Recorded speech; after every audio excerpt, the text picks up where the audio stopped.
Bonjour, bienvenue à tous, bienvenue sur Patrimonia édition 2024. On va parler innovation et investissement avec notre invité.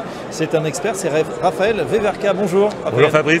Vous êtes analyste senior chez Aperture Investors. Et avec vous, on va voir justement comment on peut se servir de cette innovation en Europe pour faire de la performance. Mais tout d'abord, est-ce que vous pouvez nous présenter Aperture? Bien sûr, alors moi ça fait bientôt 3 ans que je travaille chez Aperture Investors au sein d'une équipe qui gère 2 fonds actions, Aperture Europe Innovation qui a environ 650 millions d'euros d'encours. On a également un fonds small cap qui fait environ 250 millions. Alors l'ambition d'Aperture Investors qui fait partie de la Galaxy Generali dans le cadre de sa stratégie multi-boutique, c'est d'apporter une approche innovante à l'industrie de l'asset management. Oui. C'est-à-dire qu'on inverse quelque part le modèle classique qui consiste à prendre des frais de gestion sur un encours qu'on cherche à faire grossir au maximum. Nous, il y a 2 choses à retenir sur notre business model. Premièrement, il est basé sur la surperformance. Et deuxièmement, on a des frais de gestion qui sont équivalents à ceux d'un ETF. En termes de rémunération des équipes de gestion, c'est aussi très simple. 30 points de base de frais de gestion, 30% de commission de surperformance. Donc innovant au niveau de la structuration, peu de frais de gestion, mais finalement des intérêts alignés avec le client final qui veut de la performance. Voilà, c'est un peu l'idée. On a du coup des salaires fixes qui sont peut-être un peu plus faibles que ce qui se pratique communément dans l'industrie, mais on peut avoir une part variable très importante, à condition bien sûr d'avoir généré de l'alpha. Voilà, c'est cette approche un peu disruptive qui m'a convaincu de rejoindre l'aventure d'Aperture après près de 15 ans sur les marchés actions, déjà comme analyste sell-side puis buy-side. Très bien. Justement, on revient sur cette stratégie d'investissement du fonds Aperture European Innovation. Pourquoi justement vous avez mis l'innovation au cœur de cette sélection et plus particulièrement sur l'Europe? Alors, c'est vrai que ce qu'on recherche particulièrement, c'est les sociétés qui mettent l'innovation au cœur de leur stratégie et donc comme moteur de croissance et de valorisation. Alors, concrètement, notre objectif, c'est de battre notre indice de référence qui est le MSCI Europe Net Total Return en investissant pour majorité sur les actions européennes. Au sein de notre process de gestion, on a 3 critères principaux, la qualité, la valorisation et ce que j'appelle la croissance inattendue. Par inattendu, je veux dire qu'on entend souvent dire qu'il faut avoir dans les portefeuilles des valeurs de croissance visibles. Oui. Nous, c'est plutôt la partie invisible en fait, qui nous intéresse. On constate que les grandes vagues d'innovation, ça se diffuse sur des cycles de 5, 10 ans, parfois un peu plus, en suivant une forme de courbe en S, avec donc une accélération quand vous vous trouvez sur la deuxième partie de la courbe. Cette accélération, ce qu'on voit, c'est que la croissance, dans ce cas-là, a systématiquement tendance à surprendre les attentes du marché positivement. Une des raisons, c'est un biais comportemental qu'ont les analystes qui tentent à extrapoler de façon un peu linéaire la croissance passée et donc rater la partie un peu exponentielle de cette courbe-là. Je suis bien placé, j'ai fait ce métier pendant plus de 10 ans. Donc ça, c'est source d'alpha. Et puis deuxième chose, notre facteur différenciant, c'est d'être focalisé sur l'Europe, qui est une zone, selon nous, qui est moins couverte, moins bien arbitrée au niveau de la tech et de l'innovation que d'autres zones comme les US. Et donc ça crée des poches d'inefficience qui sont aussi des sources potentiellement de surperformance. Donc on place tout ça au cœur de notre process de gestion. Alors Raphaël, justement, vous l'avez dit, quand on parle innovation, on pense tout de suite aux grandes valeurs de la tech US. Est-ce que vous pouvez nous donner un exemple de valeur que vous avez en portefeuille sur l'innovation européenne? Alors, oui.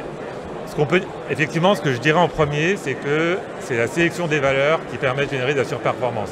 Si on regarde le track record du fonds, entre 2020 et 2022, Aperture Europe Innovation croît d'environ 11,5%. On estime que 90% de ça est lié à notre sélection de valeurs. Au sein de différents secteurs, on avait évidemment de la tech européenne, mais on avait aussi de la santé, de la construction, de la chimie, de l'automobile. Si je prends 2023, on a battu notre indice d'environ 3 points net des frais de gestion. C'était grâce à des valeurs comme Novo Nordisk ou Zealand Pharma dans la santé, ASML, SAP, mais aussi 3i, donc dans les financières diversifiées. Donc, ce que je dirais en général, c'est qu'on aime bien les semi-conducteurs, notamment les équipementiers dans les semi-conducteurs, parce que l'Europe possède tout un écosystème de valeurs qui sont des leaders mondiaux en fait, dans leur niche, dans leur sous-segment, et donc sont incontournables pour permettre des tendances de fond comme la digitalisation de l'économie et la diffusion des IA. Alors justement, on va se projeter un petit peu sur cette innovation européenne. Qu'est-ce que vous voyez comme principaux risques, comme principale aussi opportunité peut-être pour cette innovation européenne pour 2024 et au-delà? Alors c'est vrai que je dirais qu'on a eu une forme de changement de paradigme dans les marchés depuis cet été. On a vu un retour de la volatilité. Si on regarde le VIX, c'est vrai qu'on a retrouvé des niveaux qu'on n'avait pas vus depuis 2020, depuis le moment du Covid.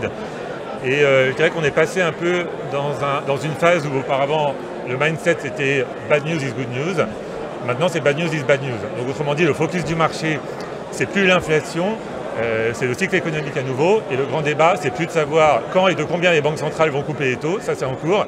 Mais maintenant c'est de savoir si elles le font de façon adéquate pour éviter un hard landing de l'économie. Et donc ce débat soft landing, hard landing, il n'est toujours pas tranché pour moi dans le marché. Donc ce qui explique qu'on ait un peu plus de volatilité, ce qui peut à court terme justifier de réduire un petit peu son risque.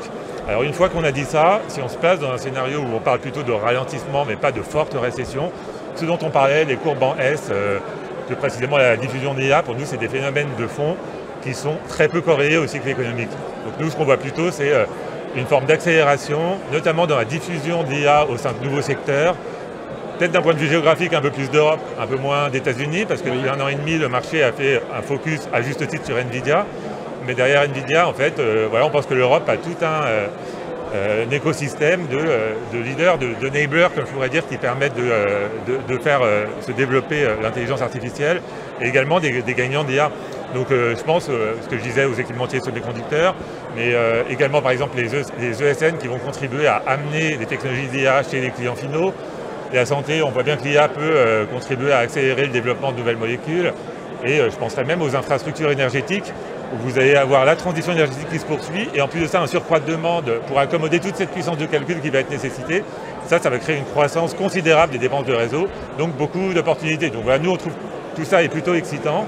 Après, il y aura des gagnants et des perdants un peu partout, et c'est le cas à chaque fois. Comme d'habitude, en tout cas, la diffusion de l'IA, on l'a compris, dans le reste de l'économie, la santé, les entreprises de services numériques, l'infrastructure énergétique, entre autres. Merci Raphaël Leverka. Je rappelle que vous êtes analyste senior chez Aperture Investors, et à très bientôt sur For Change. Merci Fabrice, à bientôt.